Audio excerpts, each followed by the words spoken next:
Shunday qilib 11-sentyabr voqeasidan keyin prezident boshqa bir joyda nutq so'zladi. Qayerda bo'lganini eslolmayman va u biz va ular o'rtasidagi farqni belgilashga urindi. Bizning xudoyimiz yulduzlarga nom bergan xudodir. Bu vaqt men uning tavsiya beradigan insonlar ro'yxatida yo'q edim. Aks holda prezidentni bu xatodan saqlab qolgan bo'lardim. Ya'ni Xudo osmondagi yulduzlarning barchasiga nom berdi degan Tavrotdagi fikrga ishorasini. Birinchidan, bu bir xil xudo. U buni noto'g'ri tushungan. Islomdagi Alloh va yahudiylarning xudosi bu bitta xudo.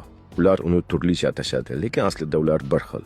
Bundan tashqari u bizning xudoyimiz yulduzlarga nom bergan xudo dedi. Ammo u bilmagan narsa shuki, osmondagi yulduzlarning 3dan 2 qismi arabcha nomlarga ega. Tushunyapsizmi? 3dan 2 qismi. Bu ehtimol prezident aytmoqchi bo'lgan narsa emas edi. U shunchaki bu faktni bilmagan. Aytganimdek, o'sha payt men hali uning ro'yxatida bo'lmaganman. Xullas, sizda ham o'rinli savol tug'ilgandir. Bu qanday yuz berdi? Qanday qilib bir madaniyat yulduzlarning ko'pchiligiga nom bergan bo'lishi mumkin? Buning javobini topish uchun Ro'yo kanali siz bilan 1000 yil ortga qaytadi, ya'ni islomning oltin davriga. O'sha davrda algebra ixtiro qilingan. Algoritm so'zi arabcha, bizning raqamlar arab raqamlari deb ataladi. Hech o'ylab ko'rganmisiz, nega biz ularni arab raqamlari deb ataymiz? Bu nom bejiz emas. Kimdir bu raqamlar bilan yaxshi ish qilgan. Bu Bag'dodda 1000 yil avval bo'lgan.